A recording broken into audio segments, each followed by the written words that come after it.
Assalamualaikum warahmatullahi wabarakatuh. Saya ucapkan selamat datang kepada teman-teman di kuliah kepemimpinan. Di pertemuan ketiga ini, kita akan membahas lebih lanjut mengenai kesesuaian tipe kepemimpinan dengan struktur organisasi. Ada beberapa poin yang akan kita bahas pada hari ini. Yang pertama, mengapa kesesuaian penting, kemudian tipe kepemimpinan, struktur organisasi, baik itu definisi maupun fungsinya, kemudian konsep kesesuaian itu seperti apa, dan terakhir pengembangan kesesuaian. Baik, langsung saja sebelum kita lebih jauh mempelajari secara mendetail tentang apa itu tipe kepemimpinan dan struktur organisasi, sebelum itu kita harus tahu dulu nih mengapa kesesuaian antara tipe kepemimpinan dengan struktur organisasi ini menjadi penting. Apa dampak yang akan diperoleh oleh organisasi maupun perusahaan, baik itu individu, karyawan, maupun perusahaan secara general. Di sini ada 3 poin penting mengapa kesesuaian ini menjadi penting. Yang pertama adalah operasional. Dengan terjadi kesesuaian antara tipe kepemimpinan dengan struktur organisasi, maka ini dapat meningkatkan efisiensi di sisi operasional ya. Sebab setiap individu yang berada dalam sebuah organisasi itu sudah berada dalam peran yang sesuai gitu. Jadi ini tentu akan membuat fleksibilitas dalam menyusun strategi sehingga menghindari pemborosan ataupun duplikasi fungsi. Nah, ini secara baik secara biaya maupun energi dan waktu ini tentu akan memangkas dalam jumlah yang cukup banyak ya, yang cukup signifikan gitu. Di sisi lain, ada juga dari segi karyawan. Lingkungan kerja yang relevan dengan kapasitas individu. Nah, ini yang akan terjadi. Tercipta sebuah lingkungan kerja yang relevan apabila terjadi kesesuaian itu tadi. Nah, di sisi lain, kesesuaian ini juga membuka inovasi dan kreativitas yang lebar sesuai posisi masing-masing. Nah, dengan diplotkan setiap individu sudah diplotkan berdasarkan struktur yang jelas dengan posisi masing-masing, maka ini dapat membuka kreativitas gitu, sehingga muncul juga kepuasan kerja, pertumbuhan, dan pengembangan individu. Yang ketiga, dari segi komunikasi, dengan terjadi kesesuaian ini, terjadi sebuah aliran komunikasi yang lebih baik gitu, karena ada hierarki yang jelas kemana alur komunikasi ini dalam sebuah organisasi ini akan berlangsung gitu. Misalkan dari hulu ke hilir, seperti apa, ada alur yang jelas gitu, tidak menumpuk di satu tempat. Nah, memudahkan komunikasi antar tingkatan dan departemen. Oke, baik, ini tipe kepemimpinan. Tipe kepemimpinan ini pernah kita bahas ya di pertemuan sebelumnya. Mungkin sedikit saya akan share video tentang penjelasan tentang 9 tipe kepemimpinan yang pernah kita bahas di pertemuan sebelumnya. Tentang berbagai jenis tipe kepemimpinan. Ada banyak sekali sebenarnya gaya atau tipe kepemimpinan yang sering didiskusikan ya. Yang pertama di sini ada otoriter. Mungkin teman-teman sudah sering ya mendengar istilah ini. Tapi ada 3 poin di sini. Pertama, pemimpin mengambil keputusan sendiri dalam berbagai situasi. Artinya dia tidak melibatkan orang lain. Dia berperan sebagai leader, pengambil keputusan, dan komunikasinya itu bersifat satu arah gitu. Jadi dia lebih sering memberi komando atau instruksi kepada anggota ataupun kepada tim yang tergabung di dalamnya. Sebenarnya, berbagai tipe kepemimpinan ini juga tidak melulu salah atau tidak bisa juga kita anggap sebagai keliru ya. Karena seperti otoriter ini juga dalam beberapa situasi sebenarnya dibutuhkan gitu. Cocok untuk situasi darurat atau ketika kecepatan eksekusi itu dibutuhkan gitu. Tentu kita seorang pemimpin itu juga harus memiliki kemampuan untuk membuat keputusan secara cepat gitu tanpa melibatkan orang lain karena dalam perusahaan atau dalam organisasi itu dibutuhkan masa-masa yang seperti itu ketika ada kondisi yang darurat gitu. Yang kedua adalah demokratis. Keputusan dalam sebuah perusahaan atau organisasi itu melibatkan partisipasi dari anggota tim. Jadi terjadi diskusi, kemudian ada komunikasi dua arah, ada pertimbangan ide dan pendapat dari eh, orang lain di dalam sebuah tim. Keterlibatan anggota tim untuk mencapai tujuan bersama. Nah, ini tujuan organisasi ya tentu saja. Yang ketiga adalah transaksional. Transaksional ini menitik beratkan pada transaksi ya atau alat tukar. Di sini menggunakan sistem reward and punishment gitu. Jadi dibutuhkan alat tukar dalam proses dalam tipe kepemimpinan ini. Misalkan pemimpin menetapkan aturan yang jelas tentang apa yang diharapkan dari karyawan. Nah, ketika karyawan melakukan sebuah pekerjaan, maka pemimpin akan memberikan reward. Sebaliknya, ketika karyawan ini tidak mampu memenuhi sebuah pekerjaan atau memiliki kinerja yang buruk, maka alat tukarnya adalah punishment yang akan diberikan gitu. Nah, ini transaksional menitik beratkannya pada alat tukar itu tadi. Tipe kepemimpinan yang keempat adalah transformasional.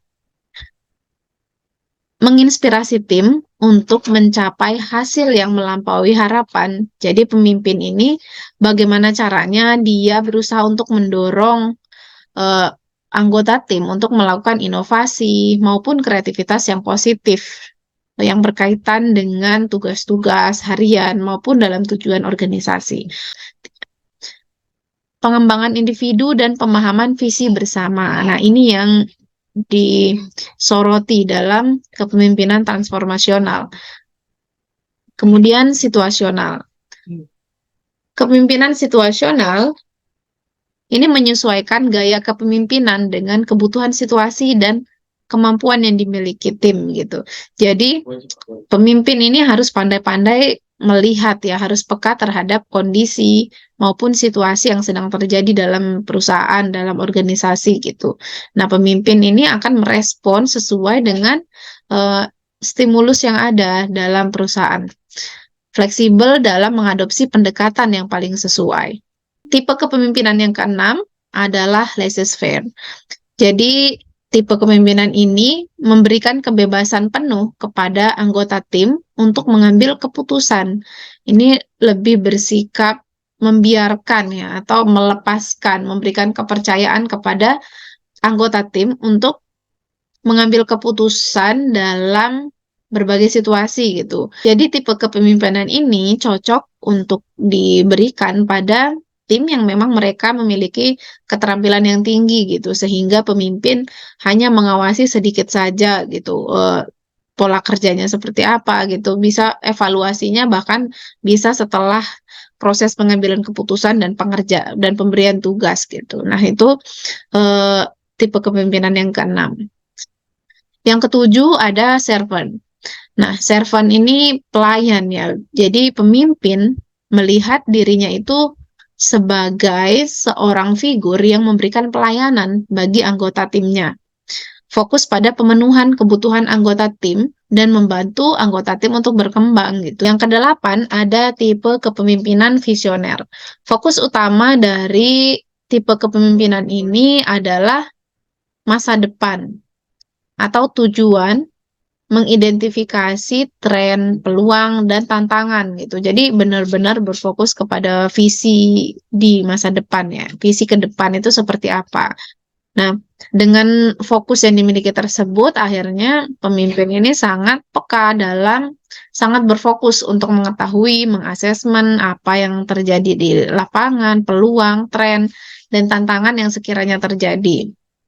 Nah, pemimpin yang visioner ini mengkomunikasikan impian besar dan bekerja menuju visi tersebut. Artinya menggerakkan para karyawan atau para anggota tim untuk bersama-sama menuju visi yang telah ditetapkan tadi. Yang kesembilan adalah tipe kepemimpinan karismatik. Nah, tipe kepemimpinan ini menitik beratkan pada personalitas atau kepribadian dari pemimpin. Di sini kemampuan pemimpin untuk memotivasi dan memengaruhi tim dengan daya tarik pribadi, dengan daya tarik yang dimilikinya. Pemimpin juga hidup sesuai dengan nilai-nilai yang dicontohkan. Jadi bawahan itu benar-benar merasa seorang pemimpin yang menjadi leadernya itu adalah sosok yang karismatik gitu, yang benar-benar bisa menjadi teladan untuk diikuti pola hidupnya. Biasanya pemimpin jenis ini itu memiliki kepercayaan diri yang tinggi, optimisme, pengaruh personal yang kuat, dan biasanya punya berkepribadian yang positif gitu ya. Baik, kita lanjutkan tentang struktur organisasi. Di sini kita terlebih dahulu harus mendefinisikan dulu ya, apa itu struktur organisasi dan fungsinya seperti apa. Struktur organisasi ini merupakan kerangka formal atau rangkaian yang mengatur tugas, tanggung jawab, hubungan hierarki, dan aliran informasi di dalam suatu organisasi. Nah, jadi ada satu rangkaian yang jelas gitu ya. Misalkan si A menempati posisi apa, si B posisi apa gitu, sehingga kita bisa mengetahui alur hubungannya seperti apa maupun alur informasinya seperti apa. Nah, struktur ini tidak hanya berhenti di pembagian itu tadi saja, tapi mencakup pembagian tugas, kemudian wewenang, serta cara bagaimana elemen-elemen dalam organisasi berinteraksi satu sama lain gitu. Di samping itu, struktur organisasi ini tuh juga bisa mencakup merinci hubungan antar unit gitu. Misalkan unit A, unit B, unit C. Nah, dengan adanya perincian antar unit ini, maka ini juga bisa memfasilitasi koordinasinya seperti apa dan menentukan cara pengambilan keputusan dalam satu entitas. Selanjutnya kita akan membahas tentang fungsi dari struktur organisasi. Struktur organisasi ini sangat penting untuk ada dalam setiap organisasi. Bahkan organisasi ini bisa berjalan ketika struktur organisasinya sudah dibentuk secara jelas gitu. Nah, ada beberapa fungsi dari struktur organisasi. Yang pertama, pembagian tugas. Fungsi pembagian tugas, division of labor. Mengidentifikasi spesialisasi pekerjaan-pekerjaan, meningkatkan efisiensi dan keahlian. Nah, ini itu tadi. Misalkan saya memiliki kemampuan di bidang content writer atau di teman yang lain memiliki kemampuan di bidang marketing. Nah, ini pengelompokan, pembagian tugas berdasarkan kemampuan. Disinilah struktur organisasi itu mengambil peran untuk mengelompokkan individu yang memiliki kesamaan kemampuan dalam melakukan atau pengerjaan sebuah tugas. Nah, yang kedua adalah pembagian wewenang atau division of authority. Mengatur pembagian kekuasaan dan tanggung jawab, hak membuat keputusan, mengarahkan, dan mengontrol. Misalkan pembagian wewenang ini meliputi ada yang berperan sebagai CEO, kemudian ada yang menjadi manajer, direktur, kemudian kepala divisi, dan seterusnya. Nah, di sini pembagian wewenang ini berfungsi untuk mengatur siapa yang akan membuat keputusan, yang mengarahkan, dan melakukan controlling kepada anggota yang terlibat di dalam tim. Yang ketiga adalah ketentuan rantai komando atau chain of command, menyediakan jalur formal untuk komunikasi dari tingkatan tertinggi ke tingkatan terendah di organisasi. Nah, ini dalam konteks organisasi formal, di mana sebuah organisasi tersebut berkapasitas besar, kemudian strukturnya jelas, maka tentu ketika kita, misalkan A sebagai bawahan, dia tidak bisa langsung berkomunikasi secara face to face atau secara langsung dengan pemilik organisasi atau perusahaan atau CEO dalam organisasi tersebut. Tetapi di situ ada jalur komunikasi yang bisa ditempuh, jalur formal untuk sampai pada posisi tertinggi gitu. Nah, di sini juga struktur organisasi ini akhirnya menciptakan suatu hierarki yang jelas ya, dengan fungsi masing-masing. Selanjutnya kita akan membahas tentang beberapa jenis-jenis struktur organisasi. Jadi, bagaimana kita mendesain struktur organisasi yang ingin kita adopsi dalam organisasi yang kita miliki gitu. Kita mau mengikuti jenis yang mana nih? Di sini kita akan membahas beberapa. Yang pertama ada struktur organisasi fungsional. Struktur organisasi ini merujuk kepada fungsi atau departemen tertentu seperti manajemen produksi, pemasaran, dan lain-lain. Jadi di sini berdasarkan fungsinya. Misalkan fungsinya untuk produksi, maka ini dijadikan sebagai satu departemen. Kemudian fungsinya untuk pemasaran, maka dijadikan sebagai satu departemen yang lain. Begitu seterusnya. Nah, ada banyak kelebihannya. Yang pertama di sini spesialisasi tugas jelas. Jadi misalkan produksi tugasnya menjadi jelas untuk apa, kemudian pemasaran pun demikian. Nah, dengan adanya pembagian spesialisasi yang jelas seperti ini tentu akan menciptakan efisiensi ya. Jadi tidak saling tumpang tindih antar satu departemen dengan departemen yang lain. Tapi ada juga nih negatifnya, sulitnya koordinasi antar departemen. Ini jelas ya karena setiap departemen itu seolah bekerja sendiri-sendiri gitu dengan tujuan masing-masing sehingga akan sulit untuk koordinasi. Kelemahan yang lain dari strategi struktur organisasi yang ini adalah kurangnya fokus pada tujuan general organisasi. Jadi sebuah organisasi itu tentu punya visi misi secara keseluruhan ya, secara general gitu. Tapi ketika seseorang sudah masuk ke dalam satu departemen tertentu, maka ia seringkali jadi terlupa dengan tujuan organisasi itu secara utuh seperti apa. Jenis selanjutnya adalah struktur organisasi lini. Struktur organisasi ini bersifat sederhana dan tradisional, bersifat hierarki tunggal. Jadi garis wewenang dari puncak ke tingkatan terendah. Jadi dalam struktur organisasi ini hanya ada satu orang yang memiliki wewenang tunggal yang memberi komando kepada setiap anggota yang terlibat dalam sebuah organisasi. Ada sisi positifnya dari struktur organisasi jenis ini, ada satu kepastian wewenang, kemudian kecepatan memutuskan karena tentu tidak melibatkan banyak kepala divisi maupun manajer gitu karena ada satu kepala jadi mudah untuk membuat keputusan sesuai dengan pertimbangannya sendiri. Kemudian ketegasan struktur, jelas itu tadi. Di sisi lain, struktur ini juga memiliki kelemahan. Pertama, komunikasi yang rumit ya dengan satu orang yang memberi komando kepada banyak anggota dalam sebuah organisasi, tentu ini membuat komunikasi yang rumit. Yang kedua, overburden puncak. Nah, tentu berbagai masalah yang dihadapi dalam sebuah organisasi, kemudian berbagai perubahan yang terjadi, yang harus diadaptasi. Kemudian di sisi lain juga pasti ada naik turun dalam karyawan atau individu yang ada di dalam organisasi, maka ini bisa menciptakan kelelahan atau beban yang berlebihan di puncak. Nah, ini juga sejalan dengan ketergantungan pada pimpinan tinggi. Gitu. Yang ketiga, kita akan membahas mengenai struktur organisasi jenis divisi.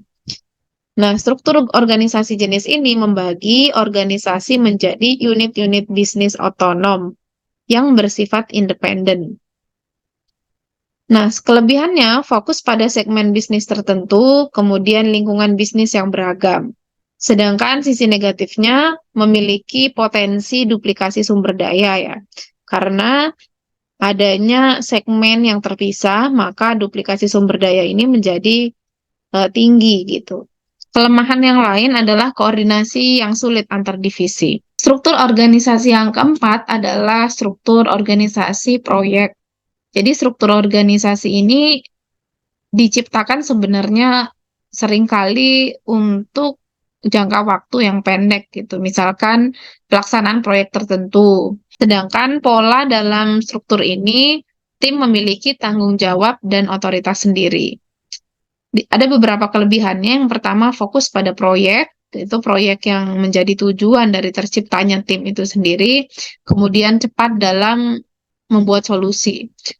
Karena biasanya struktur organisasi jenis ini cukup ramping sehingga ini juga memudahkan anggota maupun atasannya untuk cepat dalam membuat solusi. Nah, tapi ada sisi negatifnya nih. Sementara proyek berlangsung, departemen inti bisa terabaikan. Kemudian ada biaya administrasi juga yang menjadi tinggi dalam pembuatan proyek. Yang kelima, ada struktur organisasi matriks, kombinasi struktur fungsional dan proyek.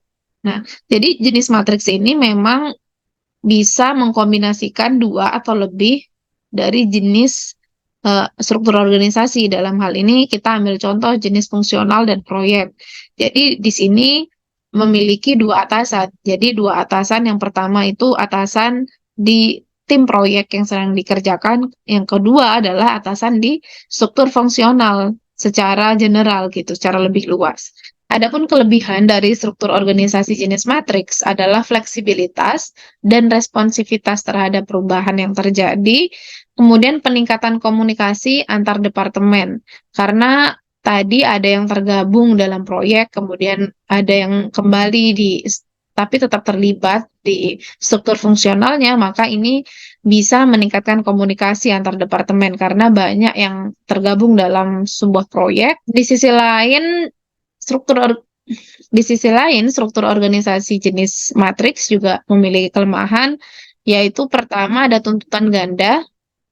Tuntutan ganda ini berupa dual hierarki dan dual reporting. Ya, ini terkait ya. Dual hierarki ya dia harus secara hierarki itu memiliki dua atasan, yaitu atasan fungsional dan atasan proyeknya, sehingga dua atasan ini juga secara langsung menuntut individu untuk membuat dual reporting. Jadi, misalkan dia harus membuat laporan tugas, laporan pekerjaan, itu tetap dibuat kepada dua elemen yang berbeda gitu, sehingga ini menjadi kelemahannya.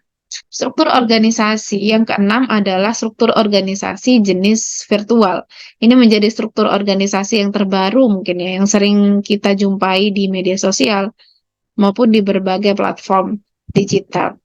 Tim bekerja secara terdistribusi. Jadi dalam struktur organisasi jenis ini, mayoritas penggunaannya melalui dengan berkolaborasi menggunakan teknologi informasi. Kayak atau mungkin kita pernah mendengar work from anywhere gitu. Jadi setiap orang itu bisa berkontribusi, bisa bekerja itu dari berbagai tempat. Di sini ada beberapa kelebihan dari struktur organisasi virtual.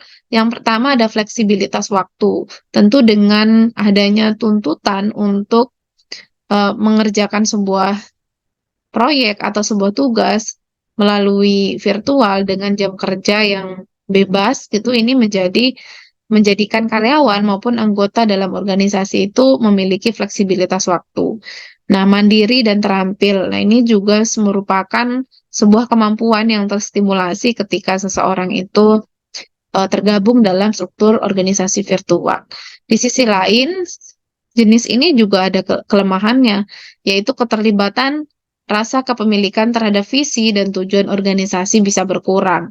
Ya, karena mungkin bonding atau bagaimana seseorang bisa menginternalisasi budaya organisasi, misalkan ketika dia tidak pernah terjun secara langsung maupun terlibat secara fisik gitu dengan organisasinya. Nah, ini kelemahannya dari struktur organisasi jenis virtual. Baik, selanjutnya kita akan merumuskan kesesuaian. Bagaimana membuat benang merah kesesuaian antara tipe kepemimpinan dengan struktur organisasi. Hal yang penting yang perlu kita garis bawahi dalam merumuskan kesesuaian adalah kombinasi tipe kepemimpinan dan struktur organisasi dapat bervariasi. Sebab setiap perusahaan itu memiliki nilai, budaya, dan tujuan yang tentu berbeda-beda. Maka ini juga menjadi hal yang penting, bukan hanya struktur ya, tetapi ada beberapa elemen lain yang harus dilihat. Nah, yang pertama di sini ada struktur organisasi fungsional. Kira-kira tipe kepemimpinan seperti apa yang cocok untuk struktur organisasi seperti ini? Di sini ada tipe kepemimpinan otoriter. Cocok dengan kepemimpinan yang bersifat hierarkis atau autokratis, dengan pemimpin atau manajer yang mengambil keputusan dan memberikan arahan langsung kepada bawahan. Jenis kepemimpinan yang sesuai dengan struktur organisasi fungsional melibatkan kontrol yang lebih ketat dan distribusi tugas yang jelas. Nah, jadi fungsional ini kan karena setiap orang sudah dikategorikan berdasarkan kemampuan masing-masing, maka pemimpin itu yang tadinya bersifat otoriter bisa langsung mengambil keputusan tanpa banyak berdiskusi maupun menunggu partisipasi dari bawahan. Contohnya, pemimpin bisa memberikan instruksi langsung kepada tiap-tiap manajer. Nah, instruksi ini bisa berupa buah pemikiran maupun merupakan asesmen yang sudah dilakukan oleh pimpinan, kemudian disebarluaskan atau diberi komando kepada tiap-tiap manajer. Nah, kemudian manajer produksi langsung mengeksekusi apa yang sudah diperintahkan oleh pemimpin. Nah, di sini manajer produksi memastikan efisiensi dan kepatuhan terhadap standar kualitas, menetapkan target produksi harian, dan memonitor kinerja karyawan. Sedangkan manajer research and development menetapkan prioritas penelitian dan proyek-proyek yang harus dikejar. Jadi sifatnya itu benar-benar satu arah ya, dari atas ke bawah gitu. Jadi tidak banyak mendengar atau menerima masukan dari anggota tim. Di sisi lain, jenis struktur organisasi fungsional ini juga memungkinkan untuk sesuai apabila diterapkan tipe kepemimpinan transaksional. Di sini pemimpin menetapkan target kinerja yang konkret, memberikan insentif finansial bagi pencapaian target, dan memberikan sanksi untuk kinerja di bawah standar. Hal ini cocok dengan struktur fungsional di mana setiap departemen memiliki tanggung jawab dan tujuan spesifik. Nah, ketika tipe kepemimpinan transaksional ini memerlukan sebuah aturan yang jelas, maka hal itu sudah didapatkan pada struktur organisasi berjenis fungsional. Sebagai contoh, departemen operasional misalkan. Manajer bertanggung jawab atas operasional dan efisiensi proses. Di sana sudah ditetapkan standar operasionalnya seperti apa, kemudian insentif yang diterima ketika anggota mencapai efisiensi operasional, dan sanksi apabila terjadi pelanggaran prosedur. Nah, ketetapan ini, sebuah aturan yang sudah jelas seperti ini, itu bisa diterapkan tipe kepemimpinan transaksional. Artinya ada alat tukar yang sudah jelas, ada reward and punishment. Nah, kemudian contoh lain, Departemen Penjualan Regional. Manajer mengawasi penjualan di wilayah tertentu, memberikan insentif berdasarkan pencapaian target penjualan wilayah, dan menetapkan standar performa yang harus diikuti oleh tim penjualan. Nah, setiap hal yang sudah jelas seperti ini tentu bisa dikelola atau bisa digunakan pendekatan tipe kepemimpinan transaksional. Selanjutnya, kita akan merumuskan kesesuaian untuk struktur organisasi jenis lini. Di sini ada tipe kepemimpinan otoriter. Jadi garis kepemimpinan yang jelas dan hierarkis adalah bentuk dari struktur organisasi jenis lini. Jadi cenderung bersifat sentralistik ya. Karena sudah jelas siapa yang menjadi atasan, kemudian di situ semua yang tergabung di dalam organisasi tersebut adalah anggota. Jadi sentral, bersifat sentral, kekuasaan maupun wewenangnya. Di mana pemimpin membuat keputusan utama dan memberikan arahan langsung kepada bawahan. Pemimpin mengambil keputusan mandiri tanpa banyak partisipasi bawahan, memberikan arahan yang jelas dan memegang kendali penuh. Memberikan instruksi dalam lingkungan struktur lini. Contohnya adalah kepala produksi. Jadi pemimpin memberikan instruksi langsung kepada manajer produksi, menetapkan standar efisiensi produk, dan memastikan kepatuhan terhadap prosedur operasional. Begitupun kepada kepala teknik. Pemimpin menetapkan jadwal pemeliharaan, memberikan arahan kepada tim teknisi, dan memastikan kendala peralatan. Jadi segala sesuatunya itu diatur oleh pemimpin, kemudian diberi komando secara tegas ke arah bawah seperti itu. Jenis struktur organisasi berikutnya adalah struktur organisasi divisi. Kita akan mencoba mencocokkan struktur organisasi jenis ini dengan transformatif. Struktur divisi ini bersifat multidivisional ya. Jadi perusahaan itu membagi perusahaannya lagi menjadi beberapa divisi yang semi otonom gitu. Jadi dia punya kemandirian, dia memiliki tanggung jawab atas fungsi produk atau sub tertentu. Cocok dengan kepemimpinan strategis atau kepemimpinan transformatif. Menciptakan semangat kolaboratif dan fokus pada inovasi serta pencapaian. Jadi karena bersifat sub atau bersifat sebagai anak perusahaan, jadi dia cenderung memiliki kebebasan ya. Nah, di sini ketika ada kebebasan seperti ini, maka dibutuhkan pendekatan kepemimpinan yang bersifat transformatif, bersifat visioner, dan fokus pada pengembangan dan pelaksanaan strategi untuk mencapai tujuan perusahaan secara keseluruhan. Jadi setiap kepala divisi memiliki tanggung jawab semi-otonom yang tetap terpusat memberi laporan kepada perusahaan induk, namun dia tetap memiliki kebebasan sendiri. Contohnya, CEO menjadi pemimpin tertinggi di sebuah perusahaan. Ada pengembangan visi dan strategi perusahaan secara utuh, secara general. Nah, tugas CEO ini menginspirasi tim eksekutif dan kepala divisi dengan visi yang sudah diciptakan secara jelas, visi organisasi secara besar. Nah, kemudian divisi produk elektronik, di sini ada pembagiannya itu tadi, ada struktur di bawahnya, ada divisi produk elektronik. Di sini kepala divisi mengembangkan inovasi produk, mendorong tim untuk menciptakan solusi yang unggul, dan memotivasi untuk meningkatkan pangsa pasar. Jadi tugas pemimpin di sini adalah merubah atau mentransform karyawan, itu memotivasi sehingga para karyawan ataupun anggota organisasi itu bisa menciptakan solusi. Nah, contoh lain, divisi pakaian dan aksesoris. Di sini kepala divisi mengartikulasikan visi untuk tren fashion, mengilhami tim untuk merancang koleksi yang unik, dan memotivasi untuk meningkatkan citra merek. Jadi sifatnya itu sama, bukan memberi komando langsung kepada bawah, tapi merubah secara perlahan dan memberi motivasi. Jenis struktur organisasi yang berikutnya adalah struktur organisasi jenis proyek. Nah, di sini kita akan mencoba membuat formulasi kesesuaiannya dengan tipe kepemimpinan situasional. Nah, sebelumnya jenis proyek ini mengalokasikan sumber daya berdasarkan proyek-proyek tertentu dan kurang memperhatikan hierarki tradisional.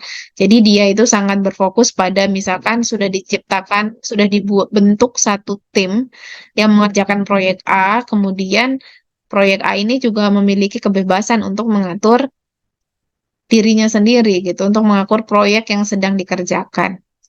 Nah, disinilah dibutuhkan kepemimpinan dengan pendekatan situasional, cocok untuk struktur organisasi jenis proyek, sebab memberikan fleksibilitas yang diperlukan dalam mengelola tim proyek dengan dinamika dan kebutuhan yang berbeda.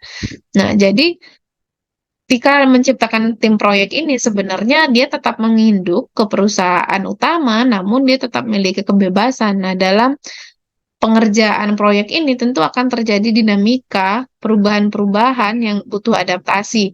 Nah, adanya perubahan dengan berbagai macam hal yang terjadi di lingkungan ini, maka tentu membutuhkan adaptasi yang cepat gitu. Nah, disinilah pentingnya pendekatan situasional. Pemimpin beradaptasi dengan kebutuhan yang berubah-ubah. Sebagai contoh, di sini ada manajer proyek utama.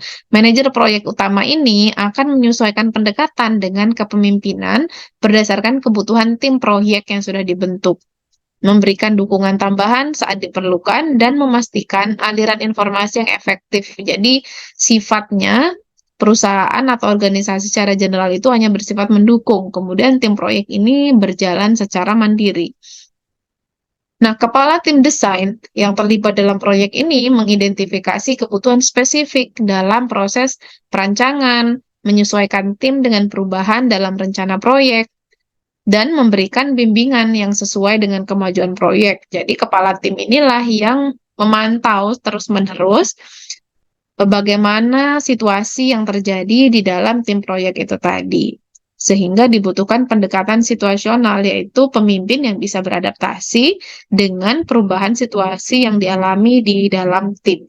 Selanjutnya kita akan mendiskusikan tentang struktur organisasi jenis matriks dengan tipe kepemimpinan kolaboratif. Jadi struktur organisasi ini berupa kombinasi dari 2 atau lebih struktur organisasi seperti struktur fungsional dan struktur proyek. Nah, gaya kepemimpinan yang cocok adalah kepemimpinan kolaboratif, transformasional, atau situasional.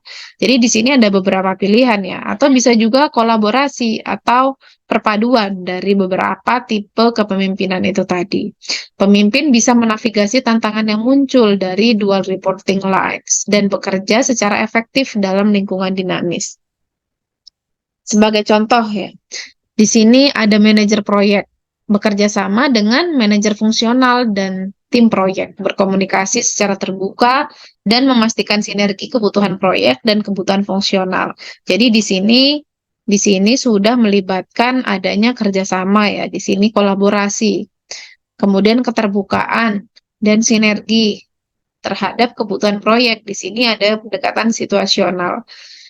Kemudian manajer fungsional berkoordinasi dengan manajer proyek untuk menentukan kebutuhan sumber daya, memberikan wawasan teknis, dan memastikan tim berkontribusi. Gaya kepemimpinan kolaboratif ini penting untuk memastikan kerjasama yang efektif antara berbagai tim dan aspek dalam proyek. Jadi karena matriks ini adalah struktur organisasi yang melibatkan dua atau lebih struktur organisasi yang lain, maka diperlukan pula tipe kepemimpinan yang bersifat kolaboratif gitu, yang situasional, yang melihat kebutuhan, kemudian yang tetap mengacu pada fungsi masing-masing. Yang terakhir ada struktur organisasi jenis virtual. Struktur organisasi jenis ini bisa dikelola dengan pendekatan tipe kepemimpinan demokratis. Struktur organisasi yang melibatkan tim yang tersebar secara geografis di berbagai wilayah dan mereka bekerja secara fleksibel, maka cocok untuk menerapkan transformasional, kemudian berbasis hubungan, dan salah satunya lagi kepemimpinan demokratis. Kepemimpinan demokratis adalah kepemimpinan yang mengedepankan komunikasi efektif, kolaborasi, dan motivasi menjadi sangat penting dalam lingkungan virtual karena struktur jenis ini menggunakan komunikasi berbasis virtual dan menggunakan teknologi digital. Sebagai contoh, CEO atau Chief Executive Officer melibatkan tim dalam pengambilan keputusan strategis, mendorong partisipasi aktif dalam diskusi virtual, dan menciptakan budaya di mana setiap anggota tim merasa memiliki peran penting.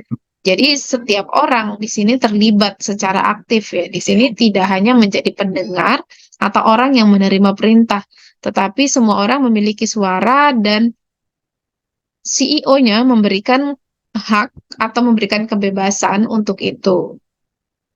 Sedangkan pemimpin tim pengembangan produk dalam organisasi jenis ini mengajak tim untuk berpartisipasi dalam perencanaan produk, menyediakan platform untuk memberikan masukan, dan menciptakan atmosfer inklusif bagi semua anggota. Jadi di sini setiap orang ini adalah pembuat ide gitu, adalah pemberi ide atau gagasan, bahkan untuk menciptakan produknya seperti apa, itu semua orang berkontribusi. Tipe demokratis ini efektif dalam membangun rasa memiliki. Nah, karena tadi berbasis virtual, kekurangannya itu tadi karena kurangnya rasa miliki terhadap perusahaan, tentu dengan pendekatan demokratis ini, rasa miliki akan menjadi termotivasi, akan terbangun gitu dengan sendirinya. Karena setiap orang berkontribusi terhadap ide ataupun gagasan yang sedang dikerjakan. Nah, pemimpin juga memotivasi tim yang tersebar di berbagai lokasi. Nah, hal penting yang perlu dimiliki oleh pemimpin adalah kemampuan komunikasi virtual yang kuat, karena tidak semua orang itu memiliki kemampuan komunikasi virtual, dan gaya komunikasi virtual dengan gaya komunikasi langsung itu tuh jelas berbeda, sehingga pemimpin membutuhkan kemampuan ini. Di sisi lain, pemimpin juga membutuhkan kemampuan dalam membangun hubungan dan kolaborasi berbasis virtual. Artinya membangun pola relasi yang berbeda dengan relasi dalam kehidupan nyata gitu. Sebab ini relasinya terjadi mostly itu dalam konteks digital gitu. Tapi pekerjaannya maupun wewenangnya tetap dikembalikan kepada perusahaan. Sekali lagi, sebelum kita akhiri, berbagai jenis struktur organisasi yang telah kita bahas maupun pendekatan tipe kepemimpinan yang sesuai ini tuh bisa menjadi sangat beragam ya. Bisa menjadi kompleks tergantung dari budaya organisasi, nilai yang dianut, tujuan maupun visi misi dari masing-masing perusahaan. Maka ini tidak menjadi sesuatu yang pasti, tidak menjadi sesuatu yang harga mati untuk diterapkan pada struktur organisasi masing-masing. Baiklah, mungkin sekian yang bisa saya sampaikan. Semoga bermanfaat. Terima kasih atas perhatiannya. Assalamualaikum warahmatullahi wabarakatuh.